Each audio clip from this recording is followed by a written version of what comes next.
आज हम लोग देखेंगे मछली कहानी का प्रश्न उत्तर। पहला क्वेश्चन है यहाँ पर, झोले में मछलियाँ लेकर बच्चे दौड़ते हुए पतली गली में क्यों घुस गए। तो सबसे पहले कोई भी प्रश्न उत्तर हम लिखेंगे तो उसमें लेखक परिचय अवश्य लिखेंगे। तो यहाँ पे दिया हुआ है,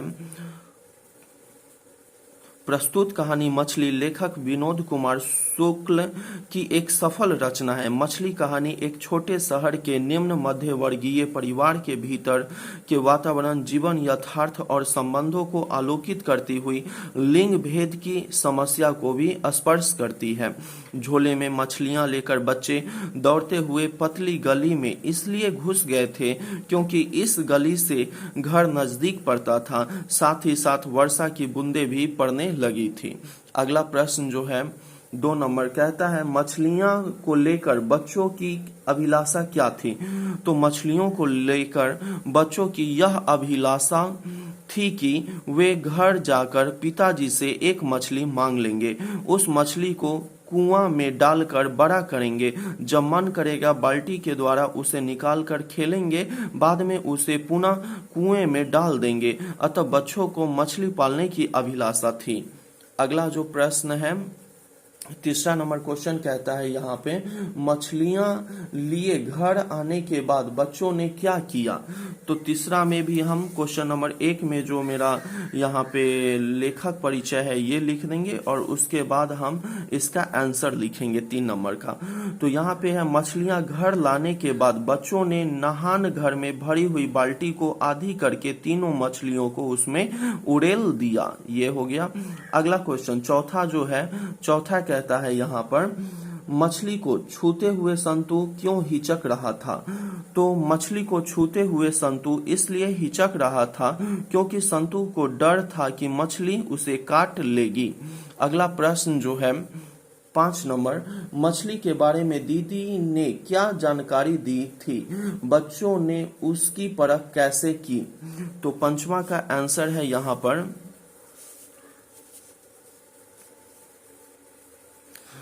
मछली के बारे में दीदी ने जानकारी दी थी कि जो मछली मर जाती है उसकी आंखों में झांकने से अपनी परछाई नहीं दिखती। बच्चों ने इसे परखने के लिए मछली को बाल्टी से निकालकर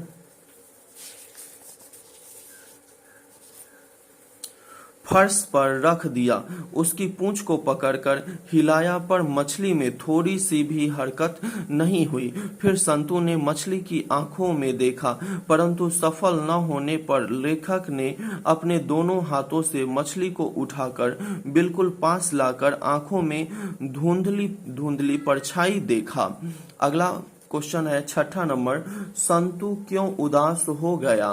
तो इसका आंसर है, मछली अभी काटे जाने की सूचना पाकर संतु उदास हो गया। वह मछली को जीवित पालना चाहता था, मछली को बिछुड़ते हुए जानकर वह दुखी हो गया। 7वां प्रश्न है, घर में मछली कौन खाता था और वह कैसे बनाई जाती थी। तो 7वां का आंसर है यहाँ पर, घर में मछली केवल लेखक के पिताजी खाते थे। घर में मछली बनाने से पहले इसे पाटे के ऊपर काटी जाती थी। पाटे में चाकू के आड़े तिरछे निशान बन गए थे। मछली को पहले पत्थर पर कसकर 2-3 बार पटका जाता था, फिर मुर्दा सी मछली के पूरे शरीर पर अच्छी तरह राख मली जाती थी। तत्पश्चात उसे पाटे पर रखकर गर्दन काटी जाती थी। इस प्रकार मछली बनाई जाती थी। अगला क्वेश्चन है 8 नंबर, दीदी कहाँ थी और क्या कर रही थी। 8वां का आंसर है, दीदी घर के एक कमरे में थी। वह लेटी हुई थी और सिसक कर रो रही थी। वह बार बार हिचकी ले रही थी जिससे उसका शरीर सिहर उठता था। अगला प्रश्न है 9 नंबर, अरे अरे कहता हुआ भग्गू किसके पीछे भागा और क्यों। तो अरे अरे कहता हुआ भग्गू संतु के पीछे भागा क्योंकि संतु एक मछली को लेकर भाग रहा था। भग्गू को डर था कि संतु मछली को कुआं में डाल देगा, जिसके चलते उसे डांट पड़ेगी। संतु से मछली लेने के लिए वह उसके पीछे भागा। अगला प्रश्न जो है 10 नंबर, 10 में कहता है मछली और दीदी में क्या समानता दिखाई पड़ती है, स्पष्ट करें। तो 10 का आंसर है यहाँ पे आदमी के चंगुल में आकर मछली कटने को विवश थी।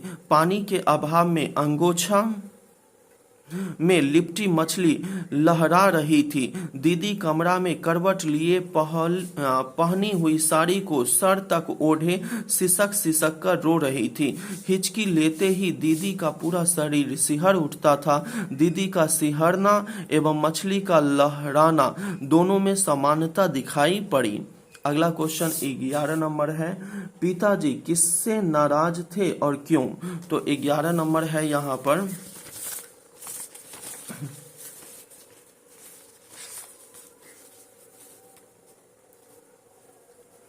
11 नंबर है पिताजी नरेन, जिसको नाम संतु है, पिताजी नरेन से नाराज थे क्योंकि बच्चों मछलियों के चलते स्वयं परेशान थे। साथ ही साथ भग्गू को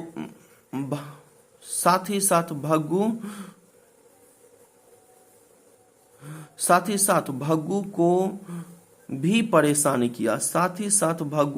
परेशान किया। बच्चे मछली को पालना चाहते थे।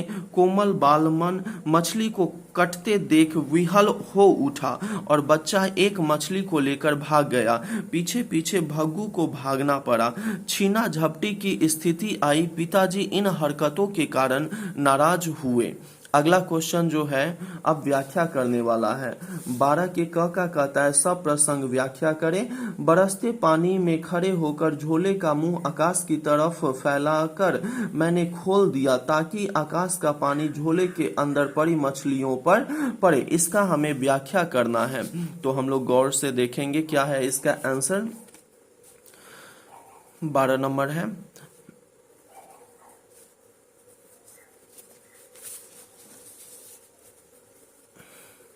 तो इसका आंसर है प्रस्तुत व्याख्येय पंक्ति विनोद कुमार शुक्ल द्वारा रचित कहानी मछली से ली गई है।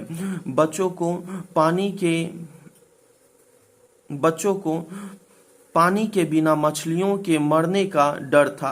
3 मछलियों में केवल 2 ही जीवित थी और उसका छटपटाना लेखक को साफ महसूस हो रहा था। लेखक के मछली लेकर घर लौटते समय पानी की बूंदें जोर जोर से गिरने लगी। पानी के बिना मछलियों के मरने के डर से लेखक ने बरसते पानी में खड़े होकर झोले का मुंह आकाश की तरफ फैलाकर खोल दिया ताकि आकाश का पानी झोले के अंदर पड़ी मछलियों पर पड़े। अगला नंबर है ख का क्वेश्चन है यहाँ पे अगर बाल्टी भरी होती तो मछली उछलकर नीचे आ जाती। तो इसका आंसर है यहाँ पे प्रस्तुत पंक्ति हमारे पाठ्य पुस्तक के मछली कहानी से ली गई है, जिसके लेखक विनोद कुमार शुक्ल जी है। इस पंक्ति में लेखक ने बताया है कि मछलियों के पानी से भरी बाल्टी से उछलकर भाग जाने के भय से बच्चों ने भरी हुई बाल्टी से आधा पानी निकाल दिया तथा उसमें मछली उड़ेल दिया। बच्चों को लगा कि यदि बाल्टी भरी होगी तो मछली उछलकर नाली में घुस जाएगी और यह नाली शहर की सबसे बड़ी नाली से मिल जाएगी, जो शहर से 3 मील दूर मोहारा नदी में चली जाएगी। अगला क्वेश्चन ग नंबर है। ग कहता है और पास से देख परछाई दिखती है। तो यहाँ पे जो है इसका आंसर है ग नंबर का प्रस्तुत पंक्ति मछली कहानी से ली गई है, जिसके लेखक विनोद कुमार शुक्ल है।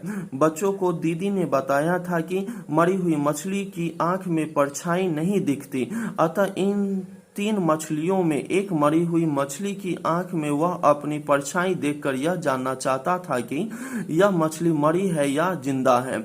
लेखक ने इसे परखने के लिए संतु को कहा था। इस सिलसिले में लेखक ने संतु को और पास से देखने की सलाह दी। अगला क्वेश्चन का आंसर है घ नंबर। नहान घर की नाली क्षण भर के लिए पूरी भर गई, फिर बिल्कुल खाली हो गई।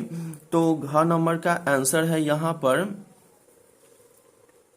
मछली बचाने एवं पालने के लिए लेखक ने कोशिश की थी। इस कारण उसके बालों में मिट्टी लगी थी, उसके कपड़े कीचड़ से सने थे। वह जब नहान घर में गया तो मछलियों की गंध आ रही थी। बाल्टी के पास बैठकर लेखक ने पानी को गोल गोल खंगाला, फिर बाल्टी को उल्टा दिया तो नहानघर की नाली क्षण भर के लिए पूरी भर गई, फिर बिल्कुल खाली हो गई। ठीक है, अगला क्वेश्चन हम देखेंगे। 13 नंबर क्वेश्चन कहता है संतु के विरोध का क्या अभिप्राय है। तो संतु मानवीय गुणों को उजागर करता है। मानव में सेवा, परमार्थ, ममता जैसे गुण विद्यमान होते हैं, परंतु आज मानव अपने आदर्शों को भूलकर इन गुणों को त्याग कर स्वार्थ में अंधा होकर विवश और लाचार की मदद में नहीं बल्कि शोषण में लिप्त है।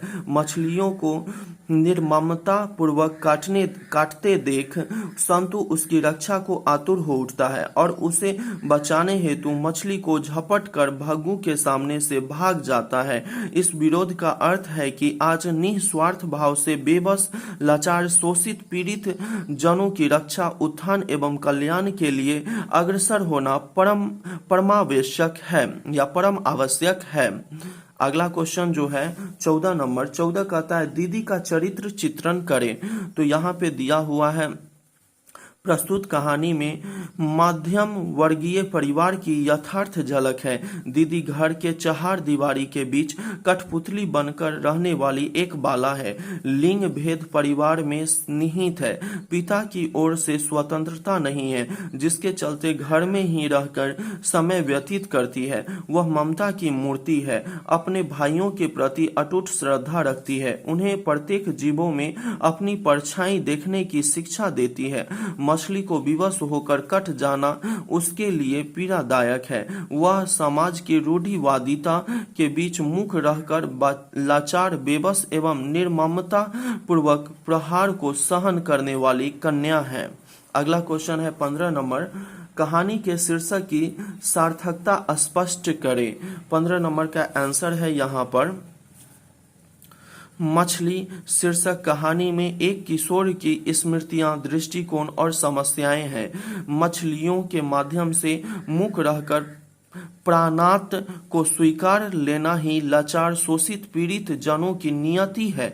बताया गया है कि जीवन क्षणभंगुर है, कल्पनाएं क्षणिक है एवं स्वप्न कभी भी बिखर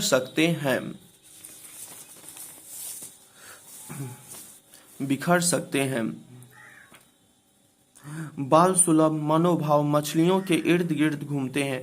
पूरी कहानी मछली पर ही आधारित है। मछली की दशा का जीवंत चरित्र है।